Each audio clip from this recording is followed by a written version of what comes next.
YouTube, it's Reese Sheehan. Please like, subscribe, share, and comment on my videos. And please don't forget to click the notification bell, mesdames and messieurs. Woo, it's been a while, I know. Oh, I've just been contemplating changing my content, but not before I share some life lessons. Because I'll be honest, when I do my life lessons, when I share my life lessons, depending on the person I've learned the life lesson from, I get views. And one particular person that I continue to get views, like thousands of views, is when I do a life lesson on Andrew Caldwell. So the life lesson I learned from Andrew Caldwell.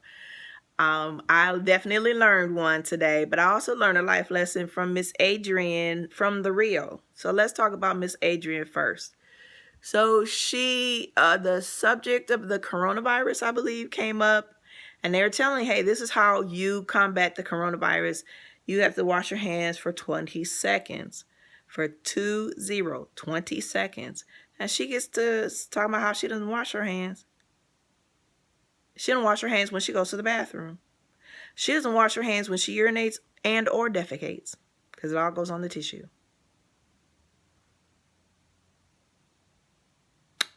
Okay, so don't be like Adrienne. Okay? Wash your hands. 20 seconds. Do it constantly, consistently throughout the day. Don't be like Adrienne. Second lesson, Miss Andrew Caldwell. So of course he's gone viral again for all the wrong reasons. He's trying to lie about it and blame, of course, the victim.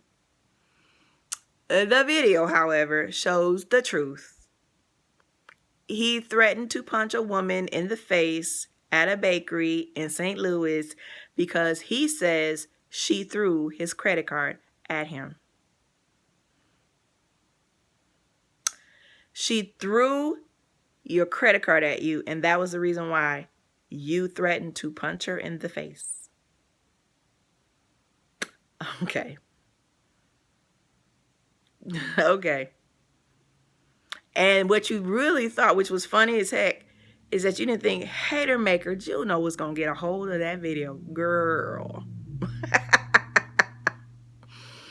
Ooh, honey.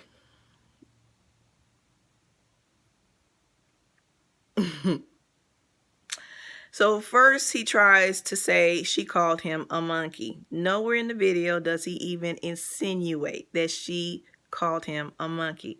He says it's because she threw his credit card at him, that he threatened physical violence. Okay. Now, this last video he's come out, he said he's apologized and he was sorry and da-da-da. But the first video he put out, he talking about his team told him he needed to say something. Or like, if your team told you that, if your team told you to say something, I would think your team would have helped you create a better video, because he just took the video that Hater Maker had and tried to edit it. And it didn't make him look any better. So this fictitious team, your team should not consist of all the voices in your head. You probably want to rethink that one. Shouldn't be all the voices in your head. That's not considered a team, okay?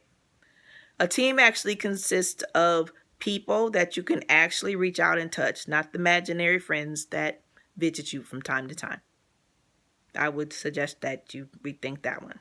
That's not your team.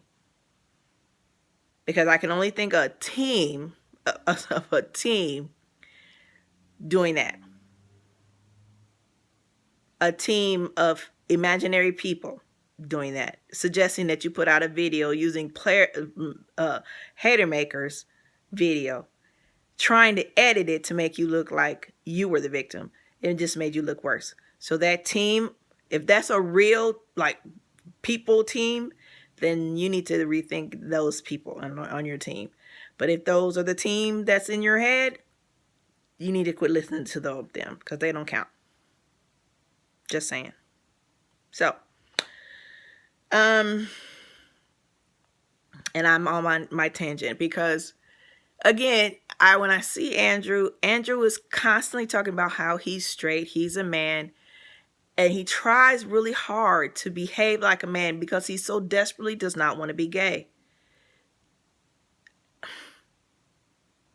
Will you please own your truth and stop this nonsense? Just stop it. The fact that you attack women has a lot to do with you just not being happy with where you're at in your life, who you are as a person. You need to accept yourself and love yourself right where you're at. I mean, that's the lesson that Erykah Badu continues to teach us. Girlfriend, love herself. She love her. And a man that is not falling within her path or falling within the parameters of that she sets for him, she replaces him pretty quick because she loves herself more than she loves them. If you love yourself, and I mean, we throw that term around so loosely, it really makes a difference. When you love yourself, boy, some of the stuff that you won't, there are a lot of things you're not going to fall for. Because that sixth sense will be strong and you'll listen to it. And I'm just saying from experience, because there's times where I feel the love for myself. And then there's times where in my sixth sense, I'm listening to her and we're in sync and in motion. And then there's times when I am feeling all kinds of doubt about me. Not feeling where I should be. Not, when I say feeling where I should be, meaning I'm in a learning process and I'm beating myself up because I think I'm supposed to know more than what I do. I'm learning. And I'm not giving myself a break. That's when I make a lot of mistakes. And then I beat myself up over the mistakes. Instead of just taking a step back and going, okay, this is a life lesson. Let me learn. Let me take the time to grow. And move on. I mean, again, Andrew continues to be a point of as wise people learn from the examples of other people. It's not just from what to do, but what not to do.